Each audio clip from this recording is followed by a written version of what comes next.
Welcome to Ludus Vulpes. My name's Kirsty. I'm Phil.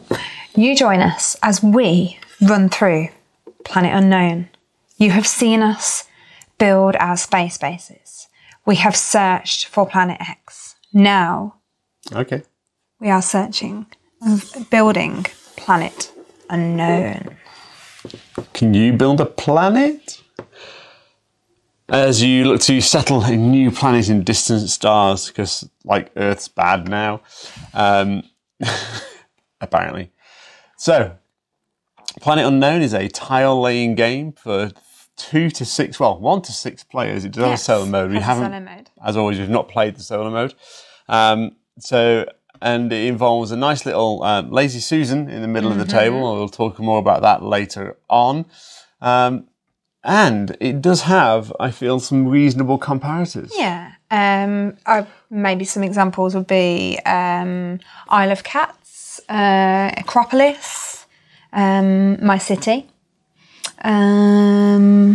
maybe Suburbia and Carcassonne. I think they're pretty good choices, actually. Yeah. And I think ultimately, this is a tile laying game. It's a bit more complex than Carcassonne. It's a little less complex than something like Suburbia. My City, Isle of Cats, Acropolis is right in that kind of wheelhouse. And it's an interesting game. So, without any further ado, let's have a look at how the game plays. We'll be brief, and we'll be back with a sample round and some scoring. Okay, so you join us midway through a game, and we've got the sort of starting version of the player boards and the player mats. These are nice recess mats. These are nice player boards with different planets on them. And the initial setup comes with like a standard setup for everyone. There's an asymmetrical setup on the other side of the boards, and there are a stack of them. So, you know, almost guaranteeing replayability. After about the player boards, let's talk about the thing in the middle. This is a big lazy Susan. And she's even named Susan, S-U-S-A-N. And this is where you will be choosing your tiles from. And Kirsty and I have got our player colours set to choose from the particular section we're in. So in a 6-player game, you would have each of the sections, 1, 2, 3, 4, 5, 6, associated with a player. And as someone selects a tile, so maybe I want this one, that would force Kirsty to select from one of these two. In a 2-player game, there's 2 different variants. You can carry on playing that way, or you can rotate clockwise, which I think we find safer, because otherwise you can be mean to people, and we don't like mean. No. We do like mean sometimes. So how are you going to play the game? Very simply, you have got your planet. You're trying to get these tiles onto your planet, as we have here. And there are a few things that you need to consider. The first tile needs to be placed on the planet edge. After that, all tiles are placed adjacent to an already placed tile. You have some tech levels, and as you boost up those tech levels, you may be able to break some of those rules, which is quite nice. On your turn, you are going to rotate the Lazy Susan and select one of the 2 tiles from your depot, and your opposing players will choose from their associated depot as well. They'll take that tile, they'll draft it, and they'll play it to their player board. Each tile has 2 different technologies represented on it. So this is a rover technology in red just here and a water technology here.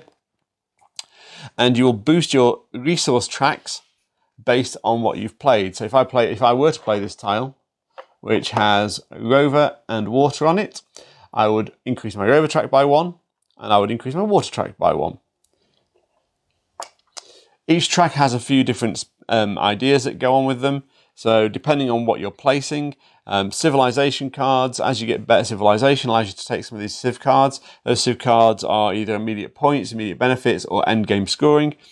The water track is basically just points, but there's a lot more points there than anywhere else. But the rule with water is you have to cover at least one of these planetary ice spaces on your board to be able to increase your water track. You're digging for water. You're digging for water. You're melting the ice caps in a good way?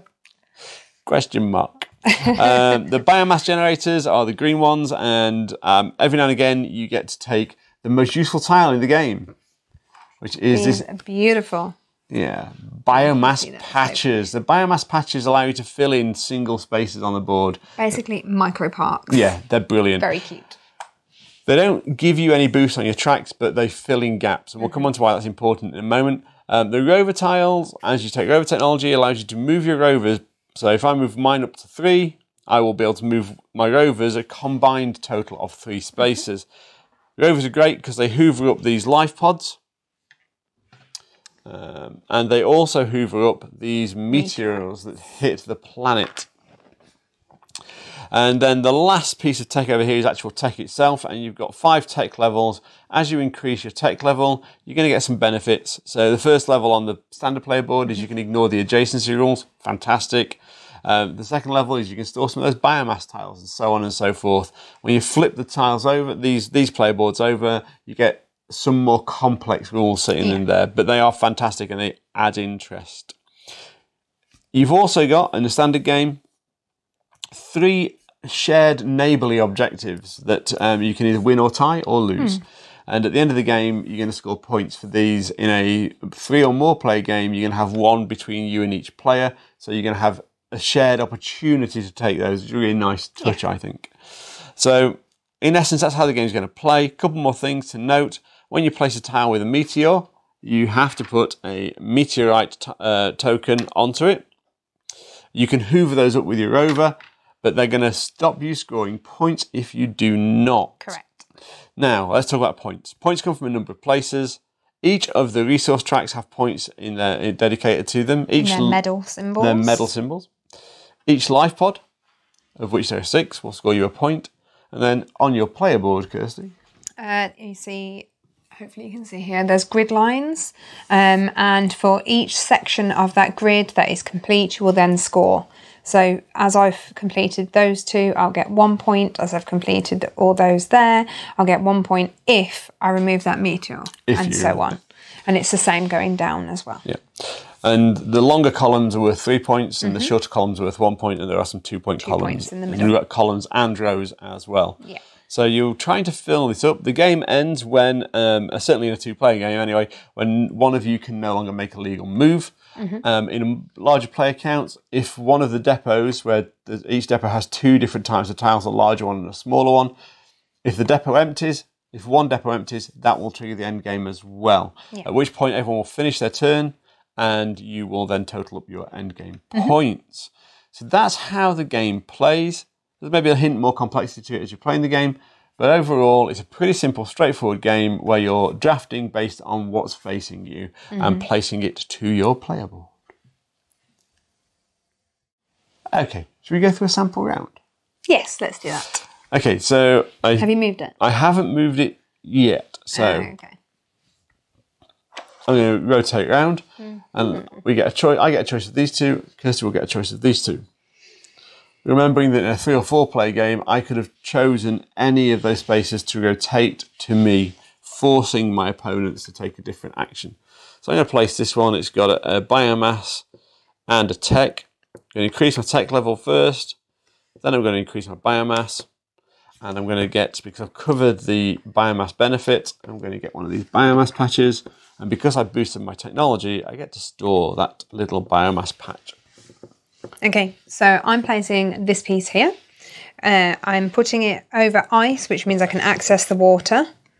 So I get 1 blue one for water, and then the areas with the energy panels here, these are wild, and these can score no matter what it's touching. So here I'd either score for blue or green.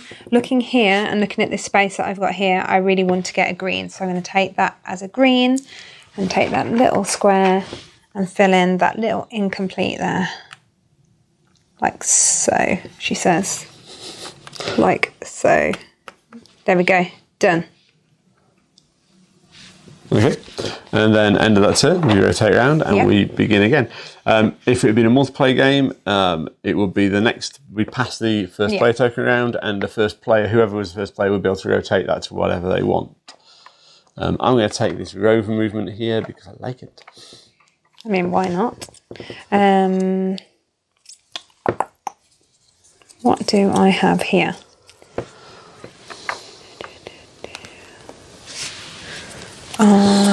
we'll take this one. That's a lot of 2s I need to take now.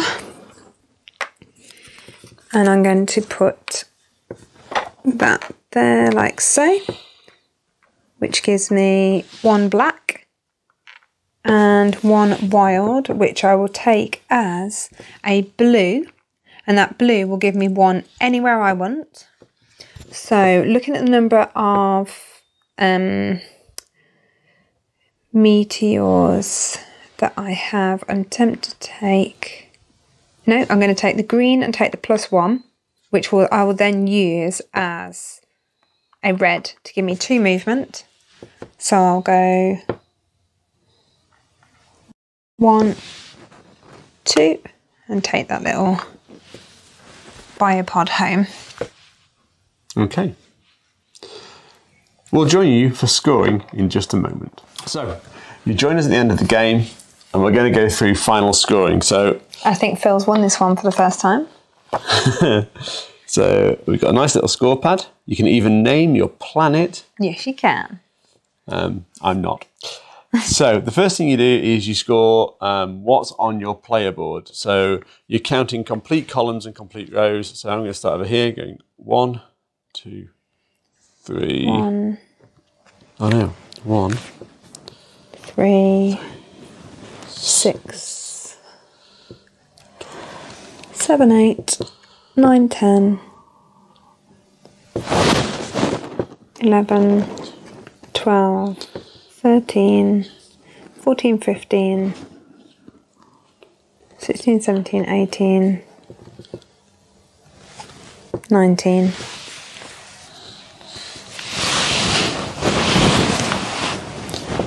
What did you get? I scored 28. 19. Yeah, you've won this 19. One.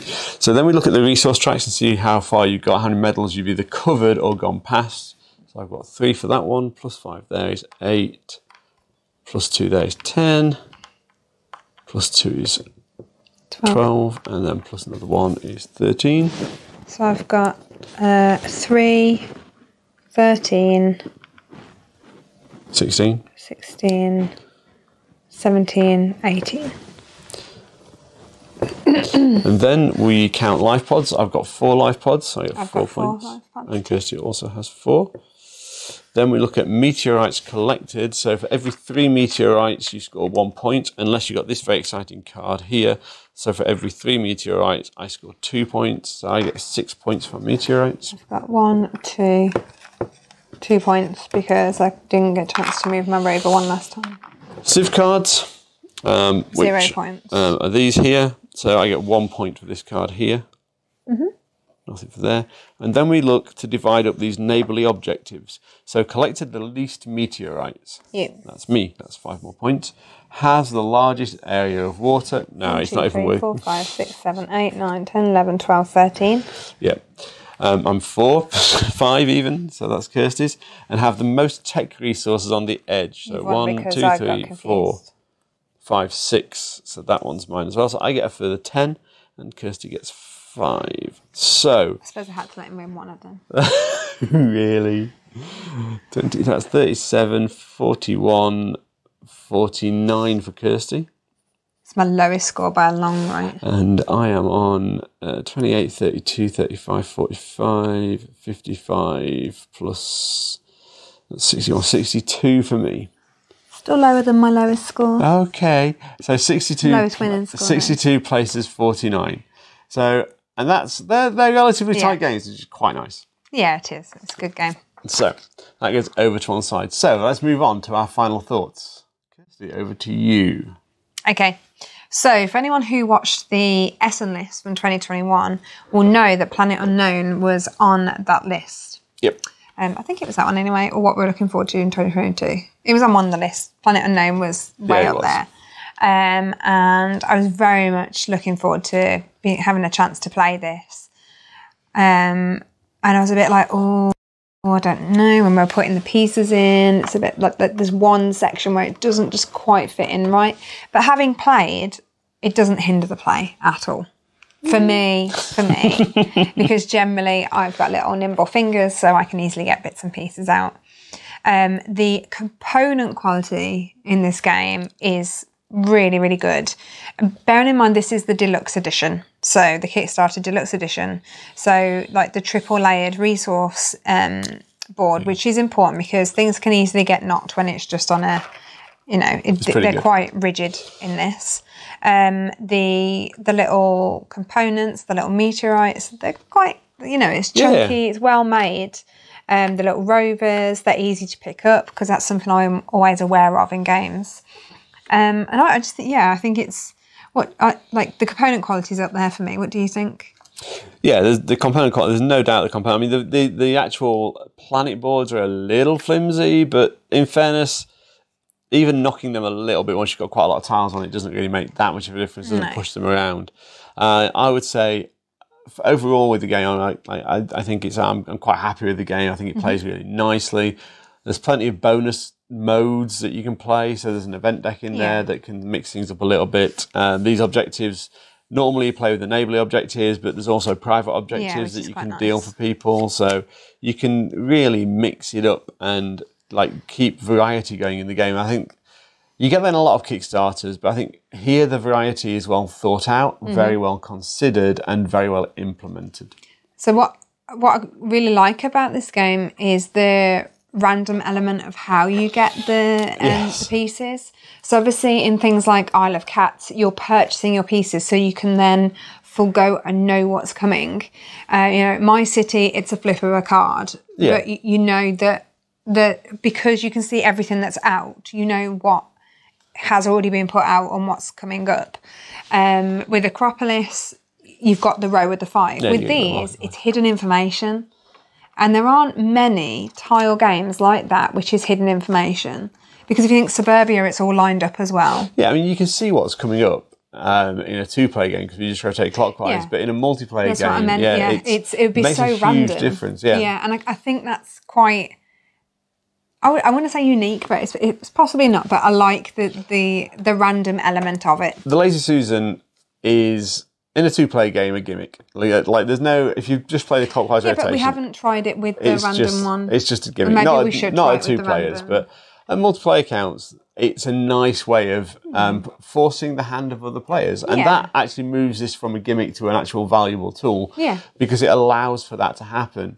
At which point, I think this is actually a really nice piece of design. However, Kirsty said, she's quite happy with this. I think if you're going to produce a deluxe Kickstarter, there's a couple of things you just need to think about. And for me, yes, I know I can push down here to get the next tile out. However, I would have liked a finger slot in all of these because I have to take these out and I have to shuffle them. And shuffling tiles is officially never fun, like literally never fun, especially these type of tiles. And when I look at it and compare it to games like Acropolis and Isle of Cats, where you've got a lot of tiles coming out onto the board as you play. I think for me, the ease of setup of those games will get them to the table more often than this will, because I don't have to shuffle the tiles particularly, or when I do have to shuffle the tiles like Acropolis, they're the same tile, so it's an easy shuffle really. Whereas this is a bit awkward. So for me, I actually think, because of the lazy season, if you do it at the end of each game and you shuffle the pieces so it's ready for the next play, this has got quite a quick setup. Each player has the 5 cubes, your 6 life pods, and you start the game. You just have a planet each, and you decide which side you want to play.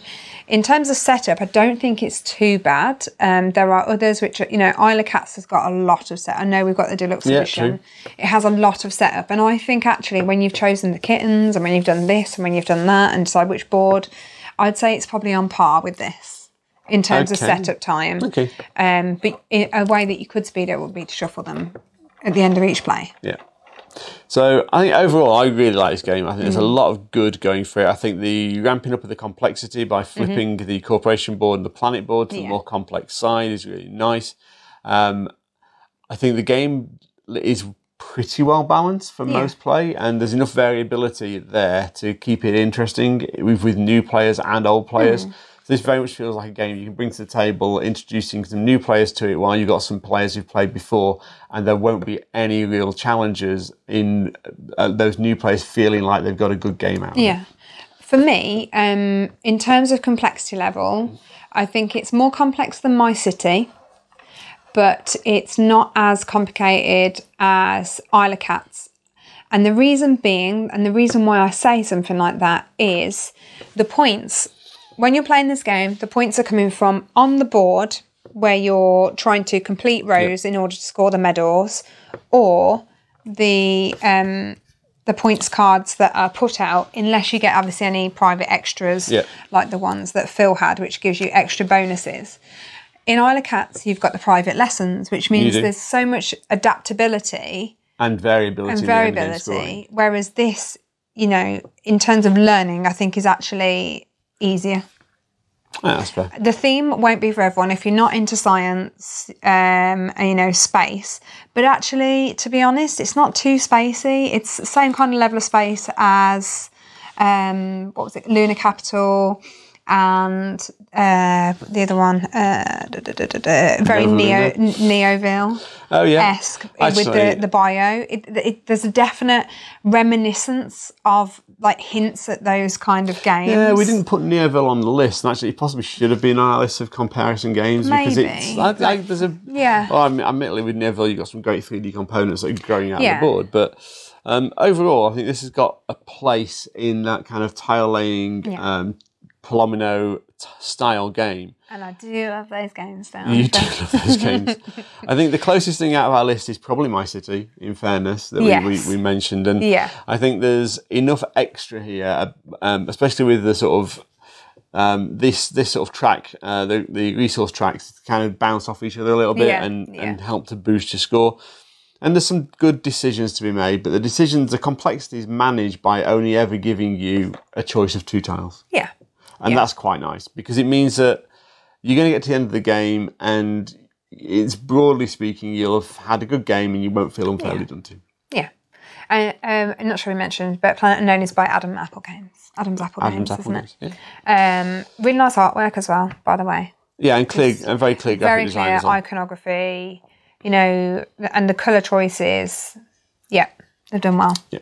So hopefully that gives you an indicator that whether or not this game is for you. If you like Tetris-style games, this is fantastic. Yeah. There's even a planet in the more complex side where you have to slot the pieces in like a game of Tetris. Yes. I don't ever want to play that planet.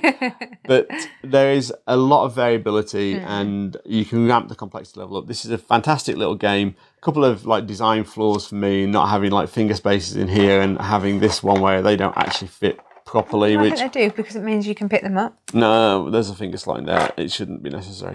Well, that's just fitting fine actually. Yeah, so maybe it was the way you got them in. Yeah, maybe. They do wobble. Anyway, that aside, I think for a £50 worth of game, there's probably £40 of the game actually there, but it's a very good game. You try creating something as complicated as this with all these pieces for that price bracket. Let's see what happens. But I don't need these to be anything other than cardboard chits. But that's because it's the deluxe edition. I know. And that's why the deluxe edition comes with more than cardboard that's chits. What we're pricing. There you go, that's the price. No, we're not. This is the deluxe edition. Yeah, and that's the price of the deluxe edition. So which is the £50 one, which is why you get this. I know. And I think for £50, there's other games that lend themselves to £50. Okay. Well, my opinion. Yes. You're entitled to it. Thank you very much. Do you agree with our comments and thoughts on Planet Unknown? Have you played it yet? If so, what are your thoughts? Comment below and let us know. If you found this review interesting and useful, please like and subscribe to the channel for more content. Yeah, we really appreciate those little thumbs up, so don't forget those as well. We're also on Facebook, Instagram and Twitter, so just search for Ludus Vulpes. Thank you for your time today. See you soon, everyone. Bye-bye.